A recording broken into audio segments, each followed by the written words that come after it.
muito obrigada, Graziele. Pronto. Agora gravando,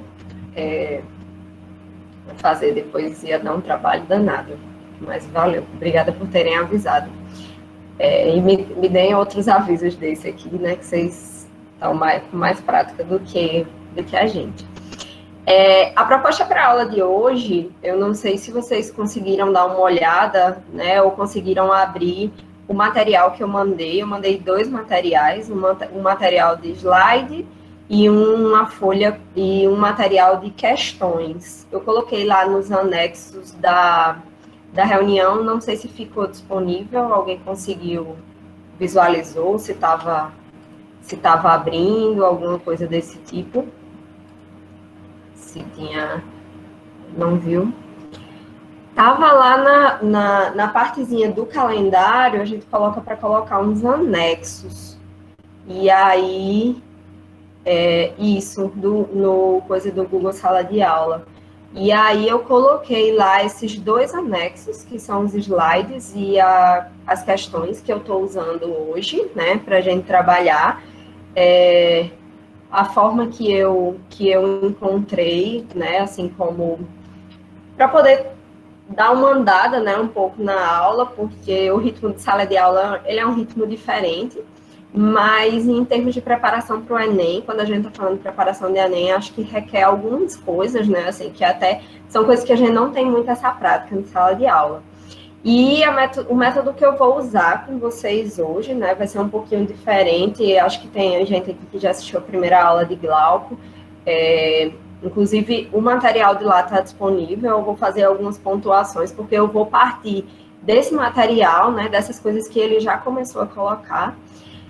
Mas eu vou... a minha tentativa de trabalhar com vocês vai ser sempre a partir de questões. A gente vai resolver questões, e a partir dessas questões eu vou pontuando algumas coisas do conteúdo, até para a gente conseguir caminhar, né, assim, ir um pouco mais rápido, a gente pode assim dizer, e poder pegar mais um outro número.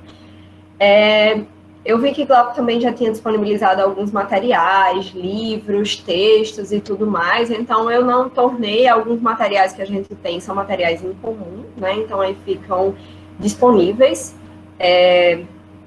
para vocês, e esse vai ser mais ou menos o nosso percurso. Quando a gente fez um pouco da divisão, né, dentro dessa divisão eu vou ficar mais com a caixa dos conteúdos de cultura.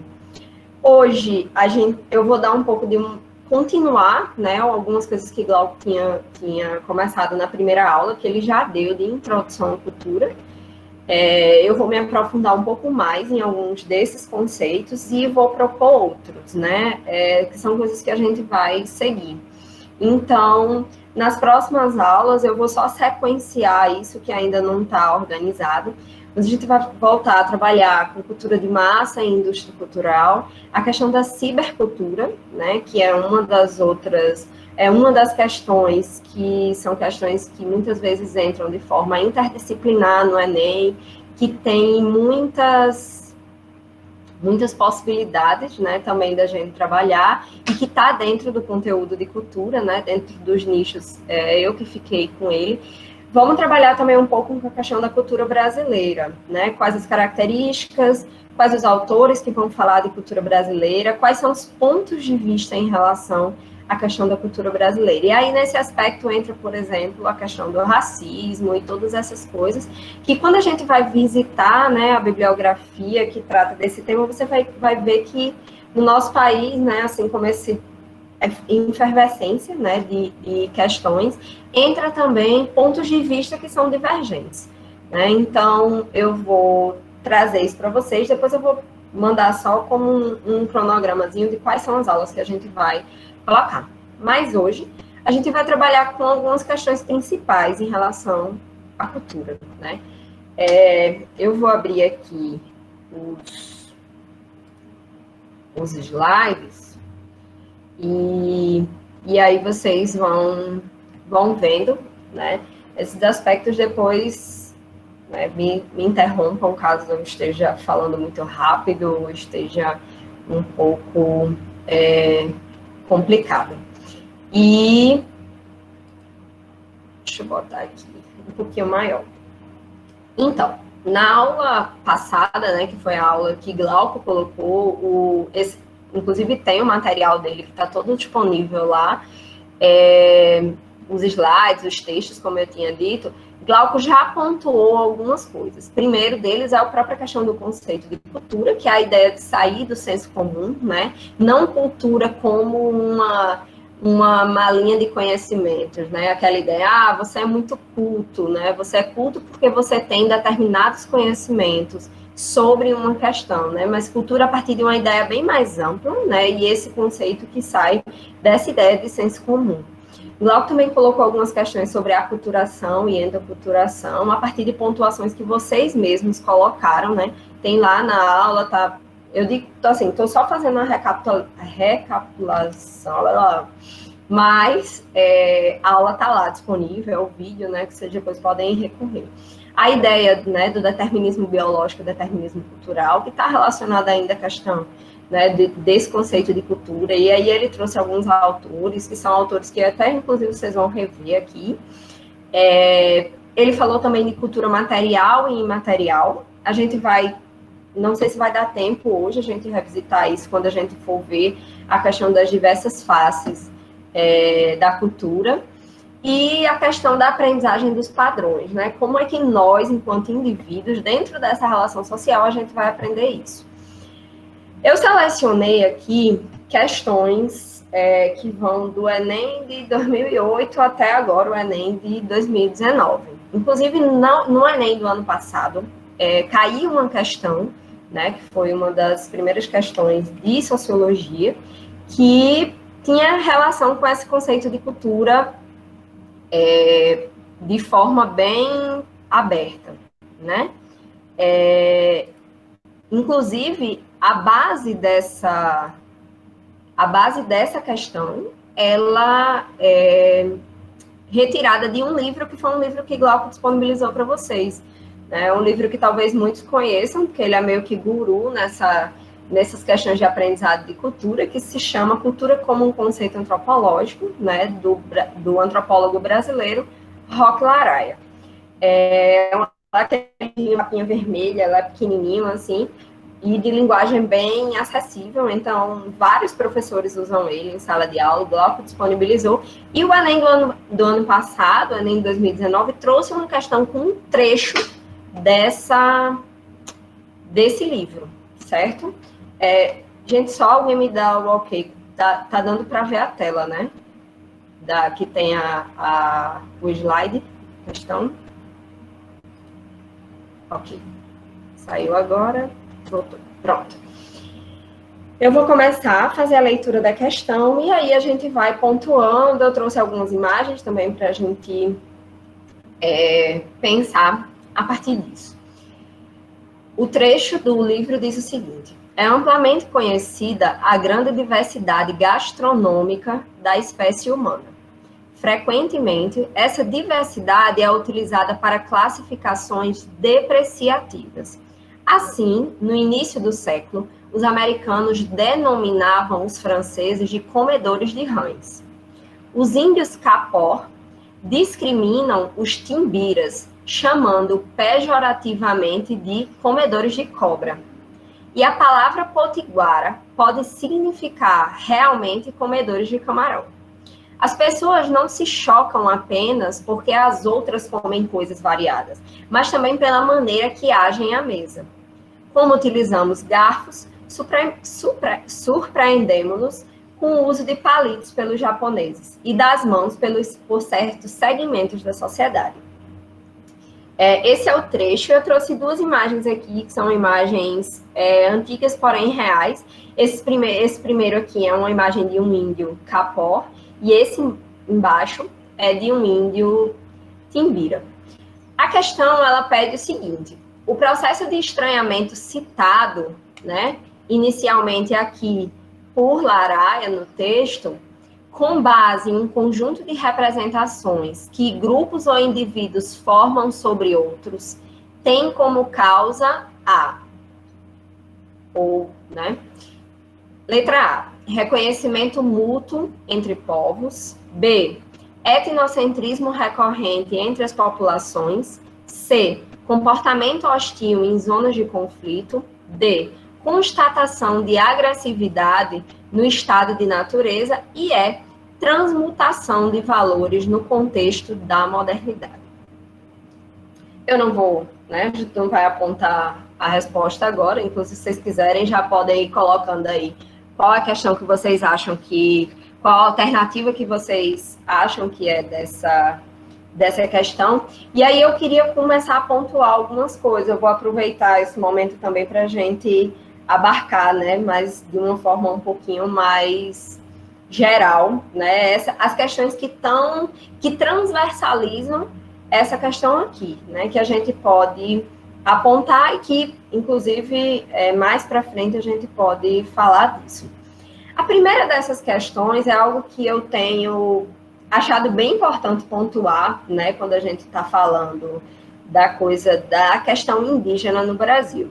Eu trouxe aqui para vocês, do lado direito da tela, um mapa, né, que foi feito em decorrência do último censo do IBGE, o censo de 2010. E esse mapa, ele indica qual é a configuração da população indígena nos municípios, né? E aí tem aqui os pontinhos, tem a legendazinha embaixo, é um mapa que está de fácil acesso, eu trouxe mesmo só para vocês, a gente tem uma questão mais visual.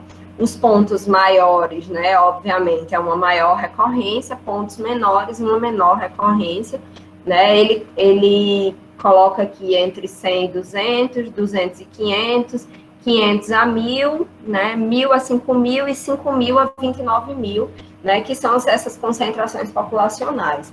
A gente observa, né, uma concentração dessa população, principalmente na região norte, né, que é o que muitas vezes até é o que está bem presente no nosso imaginário, mas aqui para baixo, né. Mas por que eu trouxe essa primeira questão? Quando a gente começa a pensar sobre o imaginário social que a população brasileira tem sobre a questão indígena, né, imediatamente vem uma formação, né, na nossa cabeça. Aquela ideia, né, do índiozinho, né, pelado, com um cocá, né, ou então aquela imagem maravilhosa de vocês, né, voltando da escola no jardim de infância, né, no dia que a tia pedia para mandar um biquíni, né, e colocava aquele negocinho de cartolina na cabeça, pintava de tinta guache, né, e tá comemorado o Dia do Índio. Pronto, 3, 2, 1, resolveu o problema do Dia do Índio no Brasil. E geralmente, né, essa ideia de índio, a gente sempre utiliza ela no singular, né? Então a gente fala o índio brasileiro, o índio no Brasil, o índio, o índio, o índio. Tem vários problemas dentro dessa história, né, a partir a própria questão da palavra índio em si, né, como ela funciona, que ela veio decorrente de um acidente intencional, histórico, né, de portugueses procurando a Índia e de repente encontrarem as Américas, um pequeno acidente, né, inclusive super caminho, vive esbarrando lá na Índia, e que essa colocação, né, que está aí, é sempre nessa ideia do singular, né? E por que eu estou trazendo isso e aí coloco esse mapa? Primeiro, pensar que cada pontinho desse, né, que aparece aqui nas suas mais diversas cores, se trata de uma população diferente, né? É um grupo populacional diferente. E quando eu falo do grupo populacional, o que é que vem, né? São práticas diferentes, é uma política diferente, é uma forma de se alimentar diferente, é uma religião diferente, é uma forma de se alimentar, né, como eu tinha dito, de forma diferente. E aí, em algum momento, essa própria colocação de Franz Boas aqui, de Laraia, causa um certo estranhamento quando a gente está vendo, porque geralmente, quando a gente vai falar de diversidade e tudo mais, a gente vai falar, não, porque o japonês que come de hashi, né? Ou o indiano que não come carne de vaca, né? São sempre diferenças que estão muito distantes, a gente poderia dizer assim, do nosso contexto. E quando ele aponta uma diferença cultural, né, uma diversidade gastronômica, por exemplo, entre duas populações indígenas, vem à tona, né, essa questão. Primeiro, falar índio no singular é uma coisa muito complicada. Se vocês observarem nas duas imagens que eu trouxe para vocês aqui, são traços, né, físicos, a gente pode assim dizer, bem diferentes, né? E aí, assim, a gente pode pontuar trocentas outras coisas, como, por exemplo, desde do formato que se corta o cabelo até os adereços que eles estão usando, né? Então, não a ideia do índio no singular, né? Eu falo muito em sala de aula. Se tiverem, né, usem...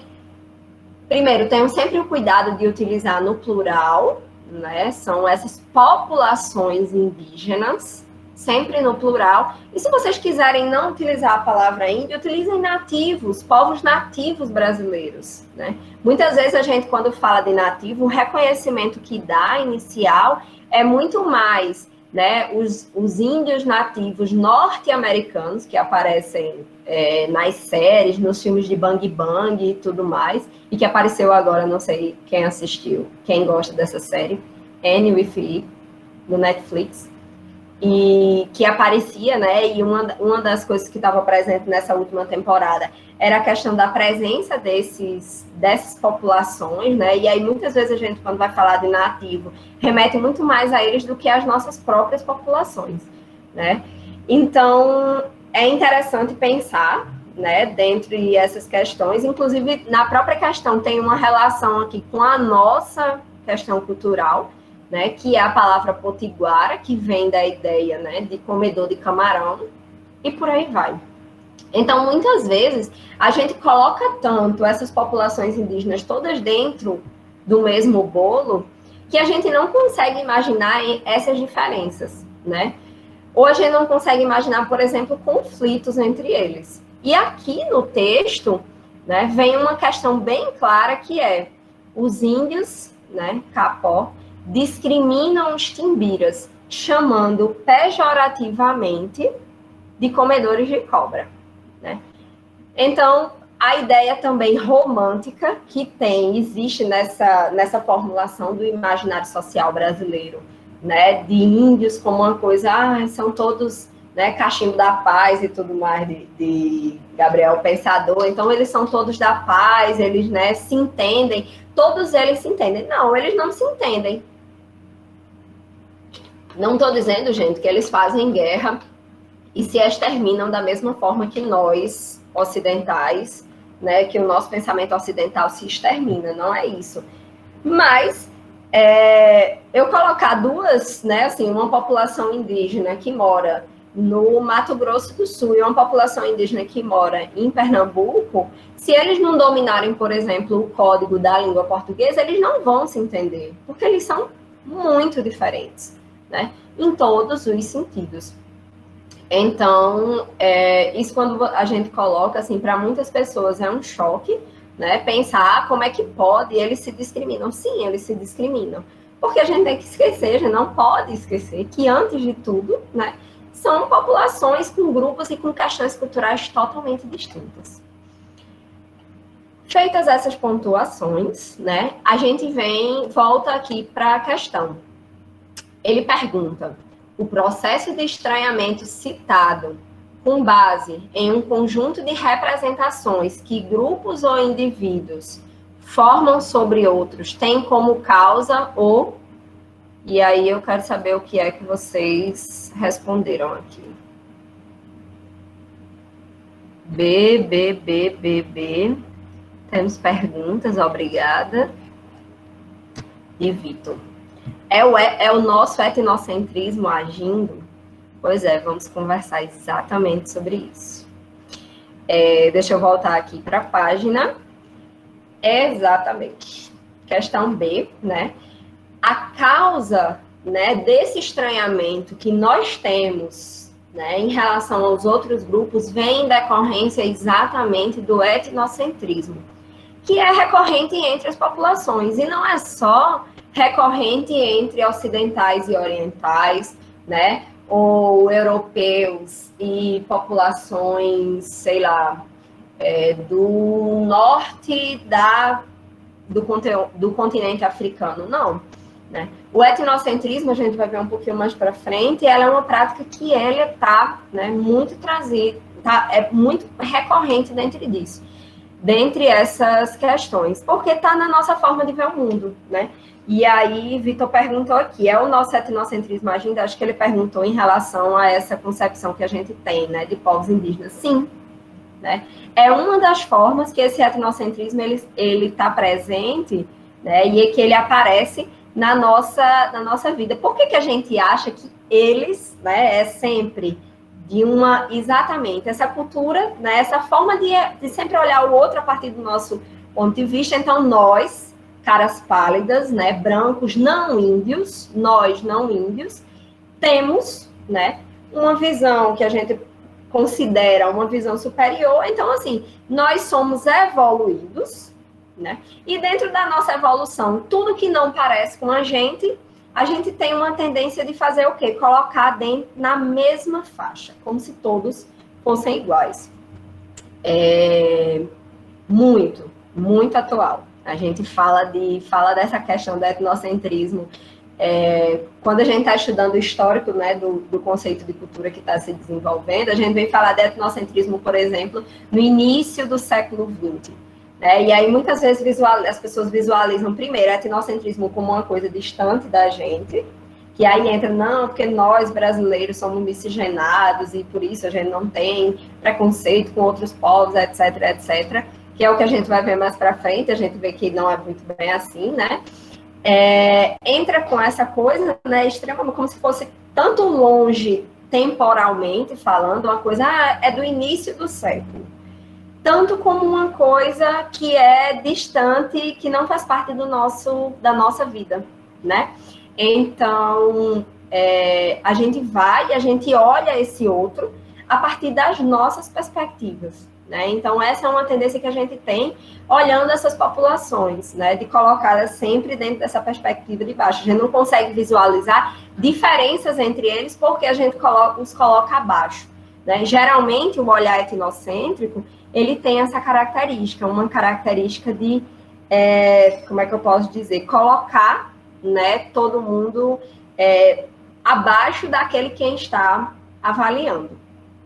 E aí, a gente voltando aqui, né, como questão B, vocês vão ver, eu não vou trabalhar todas as questões aqui, na verdade eu escolhi 3 questões só para a gente trabalhar, e as outras questões elas vão estar lá no PDFzinho que eu mandei, que aí vocês respondem como exercício.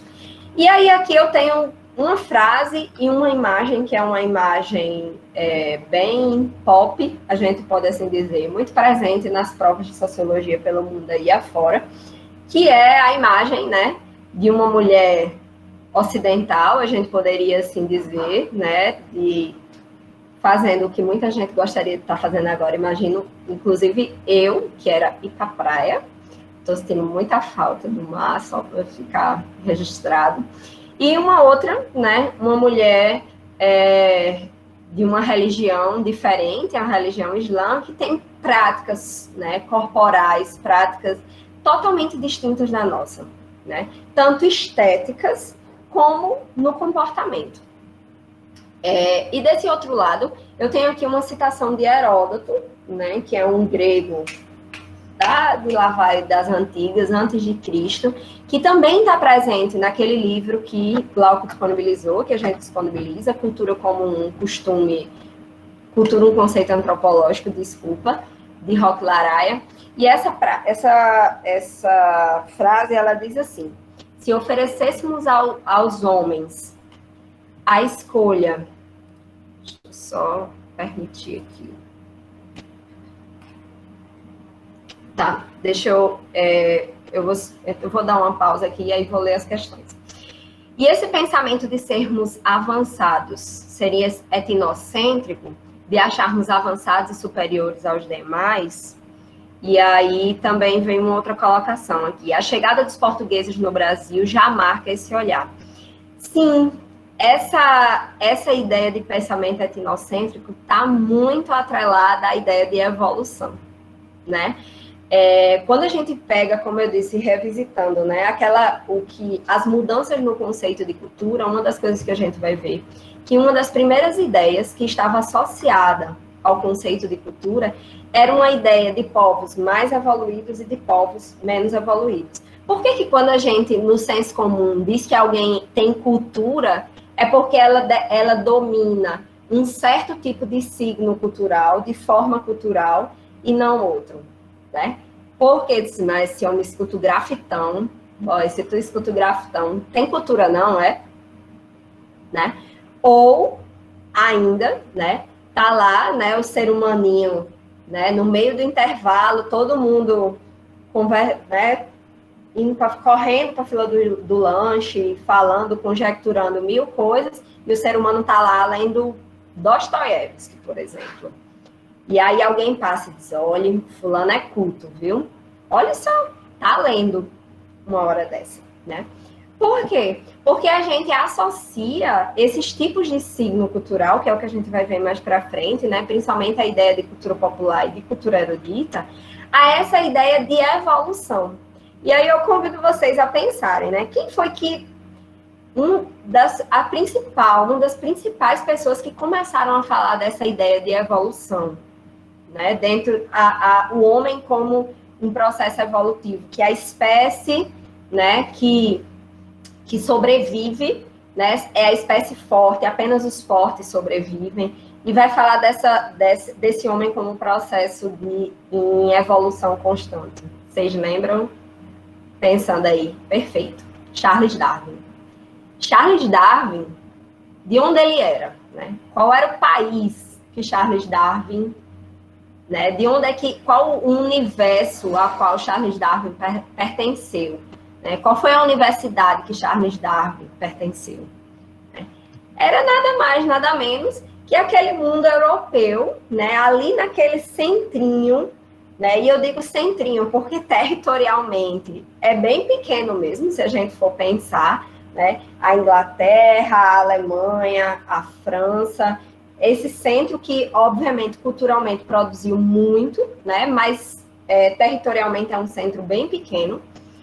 E essa escala que foi estabelecida, né, de dizer quem tinha cultura e quem não tinha cultura, e aí a cultura pensada no conceito do senso comum que a gente está vendo aqui, é exatamente quem dominava alguns signos. Mas que signos culturais eram esses? Eram os signos que pertenciam a essa sociedade europeia, né?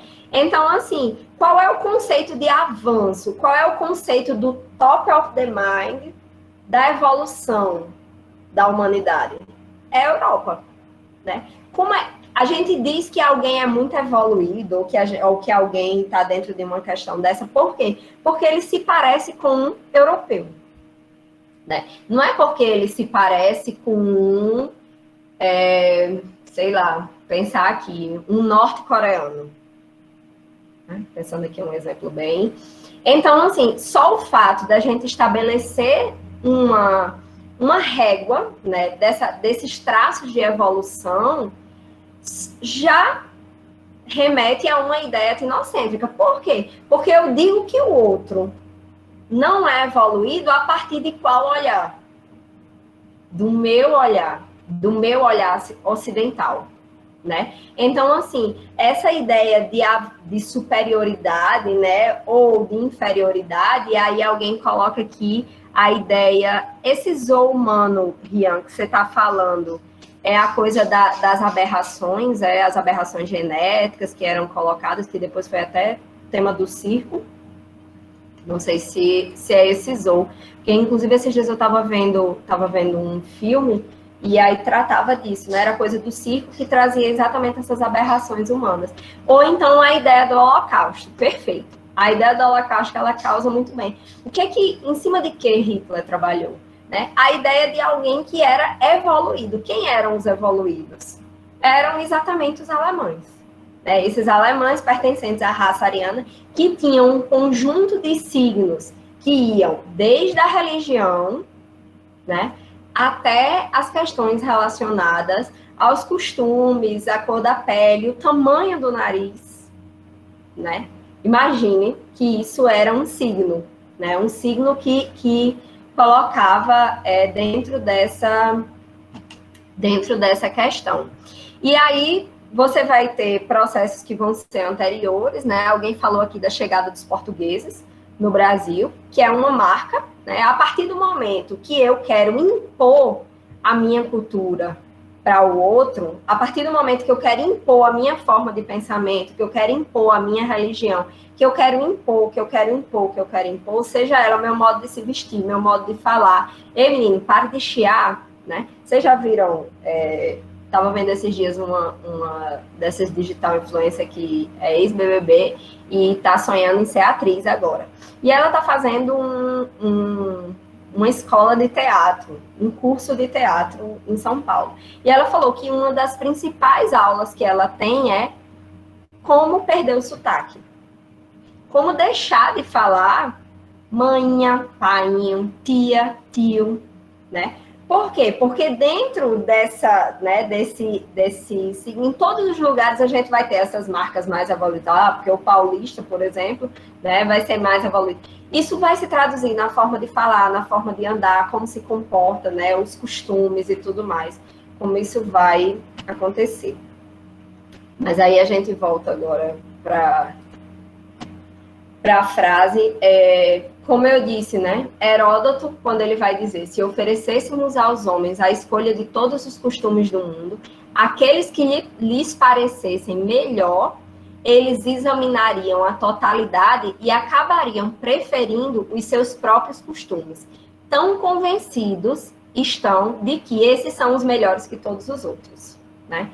Imagine, Heródoto vai falar isso na Grécia Antiga, antes de Cristo, né? Dizendo que, por mais que, né, depois que se tem uma vivência, culturalmente falando, dentro de um determinado ambiente, né, e se você coloca os costumes e a gente tivesse essa possibilidade de escolha, de alguma forma a gente sempre estaria retornando para os nossos próprios costumes. Por quê? Porque dentro da nossa construção cultural, da nossa construção social, essa é sempre a colocação do que isso é melhor, né? Então, vai existir entre essa lógica. Então, por que, né, que os índios Capó discriminam os timbiras, chamando eles pejorativamente de comedores de cobra? Porque dentro da concepção dos Capó, a cultura deles é melhor. E a dos timbira é inferior. Então, é uma forma, né, pejorativa, né, de se colocar isso. E aí, voltando para aquela imagem, como eu disse, aquela imagem clássica, eu tenho aqui a charge, né? E a mulher de biquíni, ela vai dizer, tudo coberto, a não ser os olhos dela. Que cultura machista cruel. E na mesma imagem, né, eu tenho uma mulher com uma burca totalmente coberta e ela vai dizer, nada coberto, a não ser os olhos. Que cultura machista e cruel, né? A gente tem duas questões, né, duas formas culturalmente colocadas totalmente distintas, porém, né, vistas uma sobre o olhar da outra, isso vai parecer o quê? Estranho, não vai parecer lógico, né? E por aí vai. Então, eu tenho, né, vou tender a olhar, né, de uma forma de reprovação. Qual é a questão? A professora, então, quer dizer que a partir de agora eu tenho que achar tudo legal e tudo interessante. Não, não é isso. É interessante, né, dentro dessa forma, como o Heródoto está dizendo aqui, a gente sempre vai ter um olhar etnocêntrico em cima dessa relação cultural. Mas a gente consegue se desvencilhar um pouquinho desse olhar etnocêntrico quando a gente começa a não atribuir questão de valores, né? E aí, isso é bem mais complicado, né? Porque a tendência eu não acho o outro diferente. Eu acho o outro nojento, eu acho o outro feio, não feio no sentido, né, na questão estética, a gente também pode achar o outro feio, mas feio por aquela condição, né, que ela carrega, que ele carrega e tudo mais, como, por exemplo, os alargadores usados. Não sei se vocês viram aqui na imagem dos índios Timbira, acho que não dá para ver. tem um alargador gigante, uma marca de alargador gigante, né, aqui na orelha. Hoje, inclusive, isso é super pop, é maravilhoso utilizar, né, não é mais esse significado. A reprovação da cultura do outro. Sim. Como eu disse, você não precisa, Mikael, achar que pelo fato, né, assim, não é que a partir de agora você vai dizer que tudo é certo, você vai dizer que tudo é legal, que tudo... Não, né? E aí, a partir disso, a gente vai chegar no nosso segundo conceito, que é o que está vindo logo em seguida. Não é isso, né? A questão é, por que a gente sempre, quando vai analisar essa cultura do outro, a gente analisa a partir da nossa perspectiva, sim, porque é um olhar etnocêntrico, mas a gente sempre vai atribuir um valor pejorativo. Eu não entendo o outro como diferente de mim. Eu entendo o outro como ruim.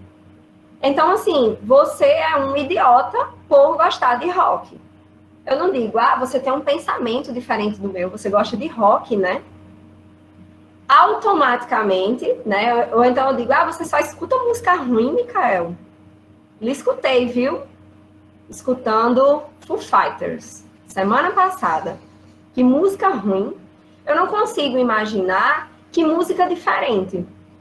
Antes de pensar o ruim. Lembre, o adjetivo, ele sempre vem antes, né? Então, eu sempre classifico, e geralmente eu classifico de uma forma pejorativa, né? Isso é um exercício. Eu não, assim, eu tô falando para vocês, mas não é que eu consigo, por exemplo, fazer isso todos os momentos. Por quê? Porque nós somos construídos em cima de uma cultura etnocêntrica, né? E aí é meio difícil, eu poderia assim dizer. Deixa eu botar aqui uma outra questão. E aí aqui eu trouxe 2 exemplos de como a gente visualiza, né, esse tipo de coisa. Eu achei maravilhoso esse exemplo aqui, esse exemplo da direita, desculpa, que Glauco colocou, né? Chama-se pés de lótus. É uma prática que foi muito recorrente na China durante muito tempo. Não sei se aqui alguém já tinha visto, né, conhecia, que é quando as mulheres nascem, são colocadas, feitas amarrações para que os pés delas não cresçam. Porque na China, um dos códigos de beleza, deixa eu só voltar aqui, um dos códigos de beleza presentes na China é a ideia do pé pequeno, né? Então, só que assim, não é pequeno 35 não, sabe? É tipo bem minúsculo mesmo. E só que como é que é feito isso? Exatamente. Quanto menor o pé, mais bonita a mulher é. Certo? Não é o tamanho dos peitos dela, não é o tamanho da bunda, é o tamanho do pé. E tem que ser pequeno, certo? E aí, a forma que isso é feito, do Alipa aqui, que eu ia botar vocês para escutarem mais. Não sai o som. Tudo isso para caber dentro desses sapatos, né? Que são sapatos super pequenininhos e tudo mais. E que isso é um código de beleza lá. E a gente olha e diz, meu Deus do céu, que absurdo, que dor essas mulheres devem ter, né? E tudo mais por causa disso. A gente pensa a partir dessa perspectiva, né? Por quê? Porque dentro do nosso olhar, a prática de você amarrar os pés, né? Assim, você comprimir os pés, isso é feito de várias formas, com talas e tudo mais, você atrofia o crescimento, né? E é muito doido você pensar, né? Que é uma coisa que você atrofia o crescimento, que provoca dores no início, né? Mas depois as mulheres, pelo próprio processo cultural, elas vão se acostumando e que elas vão aprovar isso. Por que elas aprovam isso? Porque isso é um código de beleza. Se eu tenho um pé pequeno, significa que eu sou mais bonita. Se eu for mais bonita, eu vou ser mais atraente. Se eu for mais atraente, a possibilidade de eu arrumar um crush, nessa época não era crush, tinha que arrumar casamento mesmo, que é coisa séria. A possibilidade de eu arrumar um casamento, um bom casamento, era melhor, né? Eu ia ser atraída. Mesmo que para isso eu tivesse todos os meus dedos atrofiados. E aí a gente, pelo nosso olhar, o que é que a gente vai visualizar? Meu Deus, que absurdo, né? É um absurdo ela tá aqui, né, com os pés atrofiados. Mas a gente não para pensar, né? Muitas vezes aqui do lado esquerdo da tela,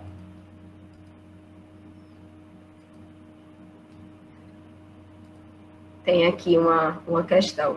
Veja, interessante, somos bem inocentes. É inerente. De fato, a gente cria. Se a gente cria, se a gente nasce dentro de um processo cultural, a gente vai ser. Não existe nenhum homem sem cultura, né? Todos nós pertencemos a um processo cultural. E a partir desse processo cultural, a gente vai ler o mundo a partir dessa ótica, né? Beatriz está dizendo aqui que, para isso, as mulheres quebram os dedos, chegam a grudar para poder conseguir caber no sapato, né? E culturas dos maridos não podem ver os pés. Diga aí que os pés das mulheres, eles são tipo uma parte, como é que a gente poderia dizer, né? É quase como uma equivalência aos seios na nossa, né? Não é que você sai mostrando. Bem, algumas pessoas quase, né, assim, mas é uma coisa que é proibida, que você vai, porque muitas vezes, né, inclusive em algumas lógicas, né, de cultura e tudo mais, por exemplo, na cultura judaica, é algo que é bem interessante, é a ideia das mulheres, que elas têm que, apenas quem pode ver os cabelos delas de verdade são os seus maridos, porque todo o resto é proibido, né? O símbolo da sensualidade máxima da mulher está no cabelo e ela só pode mostrar isso para os seus maridos. Vocês vão ver que em culturas judaicas ortodoxas, as mulheres todas elas usam ou perucas ou lenços para poderem sair, né? E são coisas que, para elas é estranho? Oi, é estranho? Não, porque elas nasceram dentro desse processo, né? Minha gente, o tempo passa muito rápido aqui. Igualzinho em sala de aula, tô começando a me acostumar já.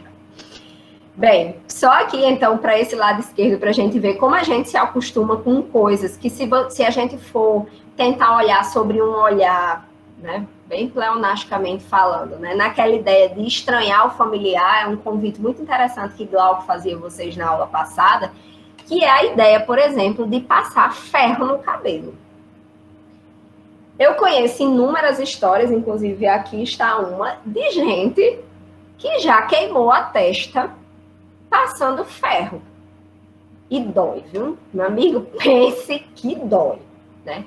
Se a gente for pensar, né, pra gente, dentro da nossa Constituição, da nossa lógica cultural, é algo super normal, a gente pode assim dizer. E provavelmente, se as chinesas olhassem para a gente, né, e nos vissem passando ferro nos cabelos, elas olhariam com o mesmo estranhamento, chega que eu perdi a página, com o mesmo estranhamento que nós olhamos para elas, atrofiando o crescimento dos pés. Já pararam para pensar nisso? É apenas um lugar, né? E esse apenas um lugar, gente, bem entre aspas, né? Obviamente não é só esse reducionismo, porque a cultura é um complexo, né, dessas questões. A gente se coloca dentro disso, né? Por exemplo, essa imagenzinha que está aqui embaixo não é nem uma imagem do século passado. É uma imagem do Big Brother Brasil que aconteceu esse ano. Mari, silenciadora do rolê de Pugliese, que não falou nada, se fazendo a louca até agora, passando ferro no cabelo de Yves, né? A única pessoa uma das únicas que está faturando o jabá após BBB, mesmo com a quarentena. Então, assim, não é uma coisa distante, né? E talvez para essas outras mulheres, olhando isso, iam dizer, meu Deus, que absurdo. As loucas, elas passam ferro no cabelo. E a gente olha e diz, meu Deus, que absurdo. Elas atrofiam o crescimento dos pés delas, né? É sempre uma questão como essa. E aí, eu estou preocupada aqui, porque a gente acaba de chegar no tempo. E eu ainda tinha outras questões, quer dizer. Mas, enfim, pontuando aqui só para a gente finalizar.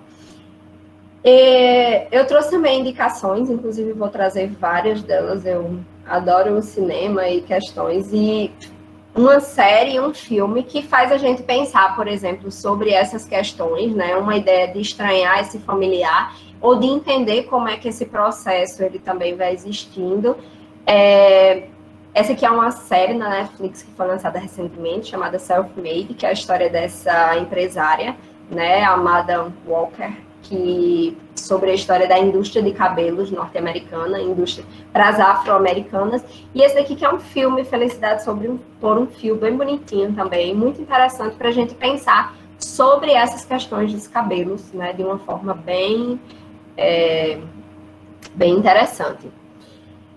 Eu vou falar, gente, bem rapidinho, mas eu vou apontar essa questão, porque é importante só para a gente fazer o contraponto do etnocentrismo. Prometo que da próxima vez, eu vou tentar ser mais sintética, que eu me empolguei falando. É sim, eles são muito, muito incríveis. Quem não assistiu agora, dentre essas programações, pode assistir, porque eles têm muitas coisas e muitas pautas para discussão.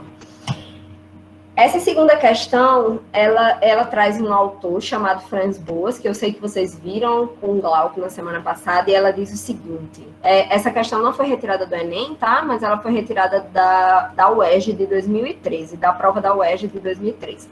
E ela diz assim, o alemão Franz Boas foi o primeiro a ressaltar a importância do estudo das diversas culturas em seu próprio contexto, a partir das suas peculiaridades. Boas ressaltava não haver cultura superior ou inferior. Olha a questão lá, gente, que eu tinha acabado de falar para vocês sobre a escala, né? A ideia dos mais evoluídos e dos menos evoluídos. Para ele, deveriam ser considerados os fatores históricos, naturais e linguísticos que influenciavam o desenvolvimento de cada cultura em particular. É um trecho retirado desse livrinho aqui. E a pergunta quer saber o seguinte, a abordagem apresentada no texto foi desenvolvida a partir do início do século XX e originou uma nova perspectiva das ciências sociais em relação ao estudo das culturas. Né? Que abordagem é essa? A, relativismo, B, materialismo, C, evolucionismo e D, etnocentrismo. Vai, 3, 2, 1 aí, vocês já safos nisso. Deixa eu voltar ali para a questão. Qual a alternativa? Que trata dessa abordagem, né, de olhar as culturas todas a partir dessa perspectiva, né, analisando todas essas questões que estão. Vou ver se alguém me respondeu. Perfeito. Exatamente. E se a gente fosse colocar um oposto à ideia, né, assim, de forma bem ampla falando, se a gente fosse colocar a ideia do oposto de etnocentrismo, é exatamente a ideia, que é a ideia trazida, né, e reforçada por Franz Boas, que é o relativismo. A ideia do relativismo cultural, né? Ana, então, que diabo vai ser o relativismo cultural? Se no etnocentrismo, gente, a gente observa a nossa cultura, observa a cultura do outro, tendo como parâmetro a nossa própria cultura, no relativismo, eu vou exatamente buscar para analisar a cultura do outro a partir dos fatores da própria cultura dele. Como, por exemplo, fatores históricos, naturais e linguísticos. Por quê? Porque eu compreendo, que essa lógica, esse outro, ele desenvolveu a sua cultura a partir dos seus parâmetros e não dos meus parâmetros, né? Então, vamos ver aqui. Concordar com o relativismo significa concordar com as práticas do nazismo? Não. Exatamente... se a gente for pensar, né, se Hitler tivesse um olhar relativista em relação aos judeus, ele não iria considerar os judeus como uma raça inferior. Por quê? Porque pelo fato de os judeus terem costumes diferentes do de Hitler, Hitler não ia olhar para eles e dizer, olha que idiota eles são, eles fazem arte de um jeito diferente do jeito que eu faço. Não, ele ia dizer, é uma forma diferente. E não por isso ele vai ser inferior, exatamente. O nazismo, ele parte de uma perspectiva extremamente etnocêntrica. E aí, assim, O porquê que eu coloquei aqui, gente, esses óculos coloridos aqui, né? Não sei se vocês já viram essa, né, historinha, mas Margaret Mead, que é uma antropóloga do início do século XX, ela vai falar que a cultura é como uma forma, é uma lente que a gente coloca para poder observar o mundo, né? Então, se quando eu nasci, a minha cultura, né, é uma lente azul, quando eu olhar o mundo vai ser sempre azul. E fulano que nasceu e recebeu uma lente vermelha, ele vai olhar o mundo e ele vai ver o mundo de que forma? De uma forma vermelha. Como é que eu que vejo azul vou provar para fulano que o mundo é azul e não vermelho da forma que ele vê? Vocês já pararam para pensar sobre isso? Né? É como se eu troco, né? Eu proponho com um fulano que vê vermelho trocar e dizer, fulano, pegue aqui as lentes vermelhas, veja, né? Você pode observar o mundo e ele pode ser não só azul, ele pode ser vermelho também, né? Ter um olhar relativista, em muitos sentidos, é você, exatamente, Brenda, observar o mundo por essas várias lentes, né, que são possíveis. Exatamente. É importante isso. Relativizar, né, é muito mais como uma forma de compreensão, não, né, e não de concordância. Inclusive, aqui a gente entra numa linha bem tênue e complicada, que vocês poderiam colocar agora, que infelizmente não vai ter tempo, eu vou fechar, mas eu prometo que eu trago na próxima semana, que é, professora, então quer dizer que eu vou concordar com a mutilação genital feita no Zâmbia, no continente africano, das mulheres, porque é uma questão cultural delas. Não, né? E aí, para isso, vão existir outras formas da gente enxergar esse processo. Eu vou só dar uma última indicação para vocês aqui, né, para a gente finalizar, porque eu sei que vocês também estão vendo aqui. Adla colocou aqui. Me refiro à questão atual. Alguém ser relativista e estudar determinados fatos históricos não pode, né, de alguma forma julgar, mesmo sendo considerado errado. É o que eu estava comentando aqui, essa mensagem que Júlio colocou, de Vitor Júlio. Vou falar com os dois nomes. Essa tentativa de você enxergar a partir da perspectiva do outro, né, é uma ideia de compreensão e não necessariamente de concordância, né? Eu tenho a minha referência, né, por exemplo, de religião, e a do outro é uma outra religião, né? E a partir disso, eu vejo de uma forma diferente essa religião do outro, né? Infelizmente, né, esse relativismo ele vai ser utilizado de algumas formas que vão ser bem complicadas, e aí é por isso que eu prometo a vocês que a gente pode conversar mais sobre isso, né, na perspectiva, mas isso explica, por exemplo, por que muitas pessoas não acham o nazismo errado. E pasmem, tem gente aqui no Brasil, gente mestiça que se fosse na época de Hitler, tinha morrido. Não entendo como essas pessoas pensam, né, mas tudo bem. A gente dá essa pausa. Mas eu vou deixar anotado aqui no meu caderno para a gente ver essa coisa do relativismo cultural, né? Para a gente entender. É relativo, né? Não é relativo e como é que isso funciona. E aí eu vou só dar essa última coisa aqui, né? Que é uma outra indicação, né, de vídeo, ainda pensando naquela lógica, né, das populações indígenas e dos povos, dessas diferenças culturais entre as populações indígenas brasileiras, chama-se a Arca do Izoé, tá? É um mini doczinho que está presente no YouTube, e eu recomendo vocês assistirem, é muito interessante, assim, não vou dar spoiler, mas é tipo uma população indígena que se encontra com outra população indígena, e eles vão conversar sobre isso, né? E é bem interessante porque difere bastante dessa visão que a gente tem. Então, se vocês quiserem ver, e a gente pode até conversar um pouquinho sobre ela na próxima semana.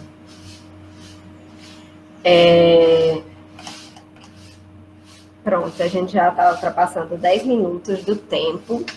Eu queria né? A gente vai pausar. Como eu disse, lá nas questões que eu disponibilizei, tem várias outras questões sobre essas duas temáticas, etnocentrismo cultural e relativismo cultural. Vocês podem acessar lá essas questões para, né, treinar um pouco mais. Vão ter outros autores que vão trabalhar com isso, mas eu trouxe principalmente Franz Boas aqui, né, como esse autor referência do relativismo cultural, que é algo que é bem interessante, né, para a gente ver a partir dessa perspectiva. E eu queria só que vocês me dissessem aqui, gente, se deu para entender, se eu falei muito rápido, né? Eu acho que, inclusive, da próxima vez eu preciso falar menos para a gente poder andar, porque eu não consegui cumprir as outras questões, mas eu prometo que eu também vou me programar. Mas eu espero que vocês tenham compreendido, assim, são dois conceitos chaves. É muito recorrente, é possibilidade grande de cair no Enem. Depois a gente, inclusive, pode conversar sobre isso, né? Esses temas que vão ser mais presentes, né? E tudo mais, eu posso trazer. Vocês podem também mandar para mim. Ai, que coisa boa! Sua primeira aula de sociologia. Bem-vinda, a sociologia maravilhosa, né? Eu sou super suspeita, mas é muito maravilhosa mesmo. É um mundo, assim, a gente vai se encontrar aqui no sábado. Agradeço, e vocês são muito guerreiros por estarem aqui num sábado, estudando, criando forças, e muitas vezes eu sei que vocês não têm, né, porque dá um desânimo diante das coisas que a gente está passando, mas eu peço que vocês não baixem a cabeça, né? A gente tem que trabalhar e pensar em coisas em uma vida cada vez mais justa para todos, mas não percam o ritmo, né? Assim, façam nem que seja um pouquinho. Eu digo que é difícil, porque para mim também está sendo difícil. Tem dias que eu zero vontade de fazer qualquer coisa, né? Mas a gente vai seguindo, então eu agradeço, né? Acho que ficaram, a aula também vai ficar disponível, se quiserem revisitar. Lá na sala tem o meu contato de e-mail, coisa que vocês podem mandar. E aí, um beijo, até a próxima semana. Fiquem bem, fiquem em casa, se cuidem, né, dos amigos e das pessoas próximas de vocês. E façam exercício, estudem, a gente pode ir conversando. Ok? E bom rever minhas crianças que estão por aqui também. Cheiro, cheiro!